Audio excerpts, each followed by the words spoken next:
এসেছে আজকে তো আসামের কালচারকে ধরে রাখার জন্য মেখলা পরে এসেছে, খুব সুন্দর লাগছে। সম্মান জানানো হলো তাকে একটি মেমেন্টো প্রদানের মাধ্যমে খাদা পরিয়ে এবং সার্টিফিকেট দিয়ে। হ্যালো, একটা প্রোগ্রামে আছে আমি, হ্যাঁ একটু পরে কথা বলছি। হ্যাঁ, সম্মান জানানো হচ্ছে এবং দীক্ষা দেবী শাইন ফিউচার একাডেমি পক্ষ থেকে সার্টিফিকেট মেমেন্টো এবং সাথে খাদা পরিয়ে সম্মান জানানো। থ্যাংক ইউ সো মাচ। পি গাঁৱত উপস্থিত হৈ মই এগৰাকী প্ৰতিভাৱান শিল্পীৰ ওচৰত আহি উপস্থিত হৈছোঁ। আপোনালোকে দেখিছে মোৰ পিছফালে এয়া হৈছে দীক্ষা দেৱী আৰু তেওঁৰ পিতৃ হৈছে ভীষ্মনাথ আৰু তেওঁৰ মাতৃ হৈছে নমিতা ডেকা। আৰু আচলতে এই যিগৰাকী শিল্পী আপোনালোকে দেখিছে, শিল্পী বুলি এইটো কাৰণেই কৈছোঁ, তেওঁ যিহেতু অসমৰ পৰা তেওঁ শিলিগুৰিত কেইদিনমানৰ আগত হোৱা এটা অনুষ্ঠানত খুব সুন্দৰকৈ তেওঁ প্ৰথম স্থান অধিকাৰ কৰিবলৈ তেওঁ আগবাঢ়িছে আৰু তেওঁ ইতিমধ্যে সেই বঁটা প্ৰাপ্ত হৈ আহিছে। আৰু তেওঁ হাতত আপোনালোকে দেখিছে তেখেতৰ যিসমূহ বঁটা তেওঁ তাত গৈছিল আৰু সকলোবোৰ বঁটা তেওঁ প্ৰায় এতিয়া বৰ্তমান পশ্চিম কাৰ্বি আংলঙৰ লগতে অসমৰ নাম গৌৰৱ উজ্জ্বল কৰিলে। আৰু সেই ক্ষেত্ৰত মই তেখেতৰ যিসকল পৰিয়ালবৰ্গ আছে আৰু তেওঁলোকৰ যি মাতৃ আছে বা তেওঁৰ যি পিতৃ আছে তেওঁলোকৰ পৰা মোৰ দুই এষাৰ মন্তব্য ল'ব বিচাৰিম। কি ক'ব আপুনি? হয়, মোৰ ছোৱালীয়ে আজি শিলিগুৰিত গৈ ইমানখিনি অনুষ্ঠান কৰিবলৈ ইমানখিনি পাবলৈ সক্ষম হোৱাৰ বাবে মই প্ৰথমে ধন্যবাদ দিম মোৰ ফালৰ পৰা দীপজ্যোতি ছাৰক। দীপজ্যোতি নায়ক হয় তেখেতৰ নাম, তেখেতৰ ঘৰ শিৱসাগৰ হয়। শিৱসাগৰৰ পৰা তেখেতে আমাক বহুত কষ্ট কৰি ইমানখিনি সক্ষম কৰিবলৈ তেওঁ উৎসাহ দিলে, আমাক মনত আচলতে প্ৰেৰণা জগালে। সেইকাৰণে আমি ছোৱালীজনীক লৈ গৈ তেখেতৰ ভৰসাতে আমি ইমানখিনি তাই সক্ষম হ'বলৈ পাই আমি বহুত ভাল লাগিছে মনত। আজি কিহৰ অনুষ্ঠান আছিলে? এইটো আছিলে মডেলিঙৰ ফেশ্বন শ্ব' আছিল তাত শিলিগুৰিত। আগতো ক'ৰবাত কৰিছে নেকি? আগত মানে গুৱাহাটীত তাই কেলেণ্ডাৰত কৰিছিলে, কেলেণ্ডাৰ শ্বুট এটা কৰিছিলে। সেই কেলেণ্ডাৰ শ্বুটটোৰ পৰা আমি দীপজ্যোতি ছাৰক চিনি পালোঁ আৰু তেখেতৰ চিনাকি আমাৰ আৰম্ভণিত তাতেই, তাৰ পৰা আমাৰ আৰম্ভণি হৈছে।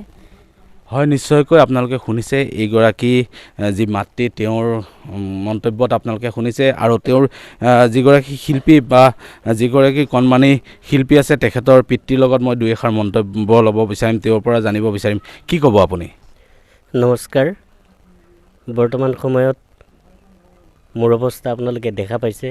প্ৰাঞ্জল প্ৰতিমনাথে আপোনালোকক নিশ্চয় চিনাকিটো দি দিছে। যিহেতুকে এতিয়া মই ভাবোঁ মোৰ ছোৱালী দীক্ষামণি কেনেকৈ আগুৱাই যায়। আমাক বৰ্তমান সময়টো আমাৰ বহুত বেয়া, তথাপিতো সাংস্কৃতিক দিশটোক যিহেতুকে প্ৰাণে ভাল পাওঁ আমি, বহু কষ্টৰ মাজত ছোৱালীজনীক আগলৈ যোৱা ৰাস্তা মাতৃ আৰু পিতৃ হিচাপে আমি বা আমাৰ পৰিয়ালৰ মোৰ মা দেউতা সকলোৱে বহুত আগ্ৰহেৰে তেওঁক আগুৱাই নিয়াৰ চিন্তাধাৰাৰে আজি গৈ সেই শিলিগুৰি এটা মডেলিং ভাল মঞ্চত তেওঁ উপস্থিত হৈছে। এতিয়া মই ক'ব বিচাৰোঁ ৰাইজক যে আপোনালোকে আমাৰ এই সাংস্কৃতিক শুভযাত্ৰাত আপোনালোকৰ সহায় আৰু সহযোগিতা আমি বিচাৰোঁ। আপোনালোকে আমাক আগলৈ যোৱা প্ৰেৰণা যোগাই যাতে, আৰু আমাৰ এই অসুবিধাত আপোনালোকৰ কিছু আমি আপোনালোকৰ পৰা সহায় কৰিব পাৰিলে আমি সুখী হ'ম বুলি ভাবোঁ। হয়, নিশ্চয়কৈ আচলতে আৱেগিক হৈ পৰিছে। যিহেতু তেখেতৰ যি এটা দুৰ্ঘটনাত তেখেতৰ নিজৰ যি ভৰি আছিলে সেই ভৰিত তেওঁ আঘাতপ্ৰাপ্ত হৈছিলে। মই কেমেৰা পাৰ্চনক দেখুৱাবলৈ অনুৰোধ জনাইছোঁ। তেখেতৰ যিটো সোঁ ভৰিটো আচলতে তেওঁ আঘাতপ্ৰাপ্ত হৈছিলে আৰু তাৰ পিছৰ পৰাই তেখেতে এতিয়া বৰ্তমান খুব শাৰীৰিকভাৱে দুৰ্বল। আৰু তেওঁলোকৰ যিহেতু এতিয়া অলপ চলিবৰ কাৰণে অসুবিধা হৈছে, আৰু সেই ক্ষেত্ৰত যিহেতু নিজৰ যিগৰাকী কন্যাক আচলতে তেওঁলোকে আগুৱাই নিয়াৰ কাৰণে যি চেষ্টা চলাই আছে, প্ৰচেষ্টা চলাই আছে, কিন্তু সেই ক্ষেত্ৰত এতিয়া তেওঁলোকে যি আৰ্থিক অনাটনত ভুগি আছে, সেই ক্ষেত্ৰত অসমৰ যিসকল দৰ্শকে এই সহায় কৰিব পাৰে তেওঁলোকে সেইটো কাটৰ অনুৰোধ জনাইছে। মই এইখিনিতে যিগৰাকী কণমানি শিল্পী আছে তেখেতৰ পৰাও মই দুই এটা মন্তব্য ল'ব বিচাৰিম। কি নাম তোমাৰ? নমস্কাৰ, মোৰ নাম শ্ৰী দীক্ষা দেৱী। কেনেকুৱা লাগিছে? বহুত ভাল লাগিছে। কিহত তুমি এইসমূহ বঁটা পাবলৈ সক্ষম হৈছে ফেশ্বন শ্ব' ফেশ্বন শ্ব' আৰু আগলৈ কি হ'বা তুমি মডেলিং মডেলিং খুব সুন্দৰ এক লক্ষ্যলৈ আগবাঢ়িছে এইগৰাকী কণমানি শিল্পী তেওঁৰ যি মনৰ আশা সেয়া পূৰণ হওক ধন্যবাদ